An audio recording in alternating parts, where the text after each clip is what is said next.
Силвана Балабанова се казвам, живея в София, на 46 години съм. Как стигнах до тук? Имах такава затруднение в моя личен живот, което се отрази много лошо на моите зъби.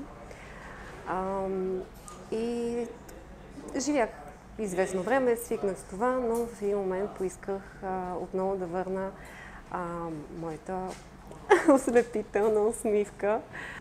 Това ми е завещано от моята майка.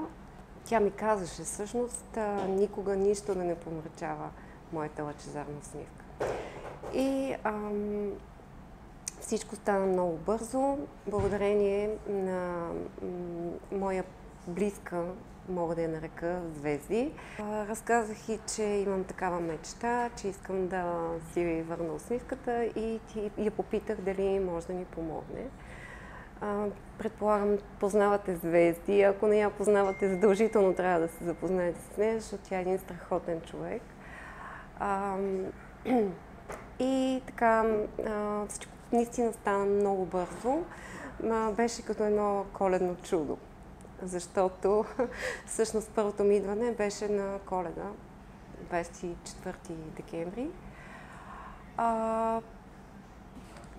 Когато разказах, връщам се малко по-назад, когато разказах на Звезди какво искам да ми се случи, тя каза окей, назначи ми преглед, консултация в София, в нейния информационен здравен център. Да, в София доктор Бирсан ме прегледа и още същия ден получих предложение, оферта. Аз се съгласих веднага, без изобщо да се замислям. Звезди организира всичко и след няколко дни вече бях тук.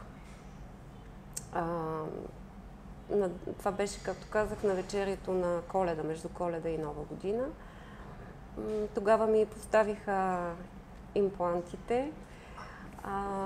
Доктор, който ми ги постави, изключителен професионалист. Аз казах, че той е безмилостен и безпощаден, но и свършил е страхотна работа. Така каза доктор Дерия.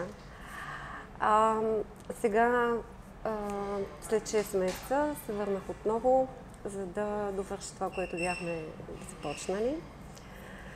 Резултатът е страхотен. Доктор Дерия и Ебро са невероятни, толкова и добри като хора, и изключително внимателни. И аз съм им много, много благодарна, защото резултатът е наистина страхотен. Това очаквах. Доктор Дерия, благодаря. Пожелавам ви на всички да сте много здрави, много